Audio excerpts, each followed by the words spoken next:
Aldab Nation!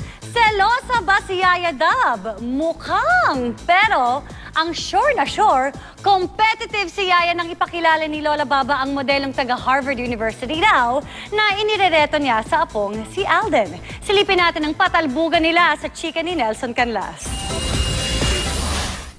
Hindi ko uurungan yung lola mong mahaba ang baro. Parang palagi magsasagala ang itsura. Ay! Ayaw! Nangangamoy away na naman sa pagitan nila Lola ni Dora at Lola Baba. I am very angry now. I want to call my attorney para makuha na namin ngayon ang mansyon. Pag hindi nyo na ibalik ang singsing, amin na ang mansyon. May utang ka pa. 21 million pesos daw ang halaga ng singsing sa Forever. At kung hindi ito makita ni Alden, mababawi na raw ni na Lola ni Dora ang nakasanlang mansyon na worth 20 million pesos naman. Pero ang totoo raw na pakay ni Lola Baba. I will introduce you to Cindy. Relax, Yaya. Relax. This is Cindy Corvicova. A very, very beautiful daughter.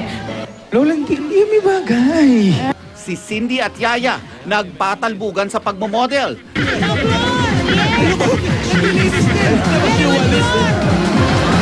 At pagkanta.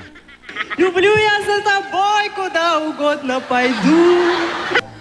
Parang di ko yata kaya. Si Cindy may request pa kay Alden. Kanda, halikan. Halikan mo daw siya! Lola! Kaya pala nawala ang singsing. Bakit? Senyales pala ito. Pero pangako ng pambansang bay kay Yaya. Promise, hindi ako titingin sa iba. Si Lola Baba, mapilit talaga. I want you to have a date with Cindy for you to know each other. Dahil panahon na para malaman mo na. Naka-freeze na ang lahat nang si Yaya biglang At yung... Oy! At yung... Umalis! Walk out! naku, paano na ang Aldab? Nelson Canlas updated sa Showbiz Happenings.